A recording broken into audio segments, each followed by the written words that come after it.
and this is the part where we get into the whole thing about when I decided to put the group together, I knew I had to have really good players because and more importantly myself, I had to be able to like own up and say, okay, we're going to go out. I'm going to put the name up there.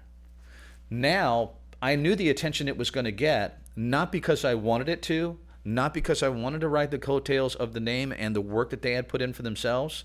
Not that I wanted to like follow in their shadows or ride on their coattails. That wasn't the incentive at all. It was just I wanted to be able to do my own thing with my name on it, me, and have my own players and be able to showcase my players and know that I had really good players, as my family has done over the years. I definitely created my own sound. Like I said, finding the players that I did, we definitely, with all the information I'd accumulated over the years, I had like cassette. At the time, it was like, well, what are we looking to do? I had cassette tapes, I had albums, right? This is before like everything was on computers yet. Right.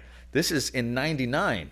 You gotta, as they say, crate dig. Right, Right? Yeah, exactly. Yeah. So it's like I'm giving everybody examples of all these different things I wanted to throw in, what our element was going to be and what we were going to draw from in terms of creating our formula for sound. Right. So we did that, but then when we went out, the problem is that everybody just seen the name Escovedo, right? And not that I wanted to disrespect the name or disrespect anything about Latin jazz or the foreground of what they had laid down, because the Escovedo brothers and what my Uncle Pete has done, what my Uncle Coke and Sheila, what they did and the way they changed things around for Latin jazz here from the East Bay took a long time for all the other national artists and artists throughout the states and around the world to really accept that that was going to be something that was going to be considered okay to do to traditional salsa Latin music. Right, that generated from the States as opposed to right. Latin So country. Yeah. To be able to be part of that and watch that happen, my fear is like, okay, I know people are going to be watching and listening, and I know they're going to be critiquing because they're going to see the name. They're going to go, okay, it's another Escovedo. It's going to be this. Right. And it wasn't. It wasn't anything. Yeah. It wasn't anything like anybody was doing then yet. We would get other musicians like, oh, that's great, but how come you guys aren't doing? How come you're not doing? Like, what's wrong with me doing right? Yeah. In the beginning stages of it all, and then the other hard part about that is like, being the passionate young adult that I was at a point at that time in my life where I was telling people, you know what? Don't tell me what to do. Yeah, F that, right? Right? I'm like, don't tell me what to do, what I can and cannot do. Really, Right. you're going to come and dog me about my own stuff, my own creativity? Yeah. What? Really, right? Whereas if you didn't have that name attached, they might have been a little more. But the trick was that when I would get overwhelmed with it and respond and have a passionate response, and for me being pretty much the direct, blunt guy that I am, I wouldn't mince words about it. Not that I was always so abusive, but people were saying, he's pretty abrasive. Well, no, I just, out of respect, I didn't like to waste anybody's time. I would tell you how I felt. Yeah. And if you were coming at me about my stuff, I was going to tell you, well, really? Come on, right? But because of the name and because I'm under the umbrella of all that is part of that name and living in the shadows of their successes, Must be that, sometimes, a lot of the times I'd go somewhere, and if I gave anybody any flack, any kind of attitude, 9 times out of 10 it would get back to someone in my family, and I would get a phone call. You were in a pretty bad accident, car accident. Yeah, I was hit by a car in 2006, Wow. and as most people may not know, I'm a southpaw drummer. I'm left-handed. I'm a lefty too. See, Right. that's the connection there. It was actually National Left-Handers Day yesterday, I think. Oh wow, I didn't know that. Southpaw. We're right-minded, by the way. Yeah. Okay. Yeah. So, southpaw drummer. That means that my primary foot on the bass drum is my left foot. So I was hit riding my bicycle on the way to do a side job. So he literally hit my fib and tib and broke the leg, knocked me for a flat spin, landed on the other side of the medium, and bike and tow and everything. Nothing else broken. Right, and people come up, and I'm like, I still have my hat on, still have my backpack, glasses still on, everything. It was the weirdest thing. I mean, people said, "Yeah, you went for a flat spin." They saw me.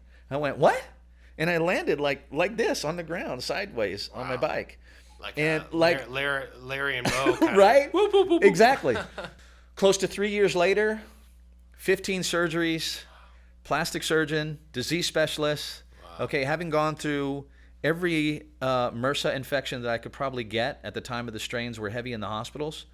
I got every one of them almost, it seemed. So much so that they were pumping me up with so many different antibiotic strains, and so powerful that they literally had like just ripped my body apart. I was being treated like I was a cancer patient. Wow. I mean, I was almost anemic, lost almost all skin tone. Just I went through a lot of stuff. Just everything was really, really bad. It ate away tissue, muscle, nerves. I mean, it's really, really, really bad, to the point where they said they wanted to amputate my leg. And I'm thinking, wait, no. As a musician, I'm thinking, okay, what am I going to do? Am I going to be just a percussionist now because I won't be able to play drums, or am I going to have to like learn how to play right-handed? Right. And have that be my hi-hat foot, and then learn to do primary on my right? And I'm thinking, wow, okay. I'm thinking about all this stuff. I'm like, no. But it took over 2.5 years. All those people involved, all those surgeries going back and forth, going through this stuff was really, at some point, really, I was like, am I going to get through this, and what's going to happen? Wow. So, of course, I did get through it. Unfortunately, after all the surgeries, with all the tissue damage, nerve damage, there was shrinkage in the leg from them having to take bone back out a couple of different times, that the leg shrunk because of always having to still put weight on the leg. That permanently my leg is close to 2 inches short now than my right leg. And so do you have a I have lifts in my shoe Okay. that I put in all my shoes, rather than getting shoes customly made lifted. Yeah. But permanently, that much shorter causes problems because I'm off kilter in my pelvis, my hips. There's back pain sometimes because I'm kind of off kiltered all the time. And you've been able to battle through all of that. And still play and get back on the drums. Did you have to switch foot, or are you still playing southpaw? No, I'm still southpaw. That's why I said, for me, going through that life-changing experience was a huge redirect for me on every different level that you can imagine. Yeah. And opened my eyes and my heart and soul to a lot of other different things that I'm happy that I went through it. I am truly blessed, because 3 to 5 seconds sooner of impact point, I could have been dead. Wow. Isn't that So amazing? I'm grateful. And that's how any of us are close. Yeah. We don't want to be morbid about that, but that's a good place to wrap it up. Good positive note. So thank you so much for watching, Rene. Thank you so much for being on the show.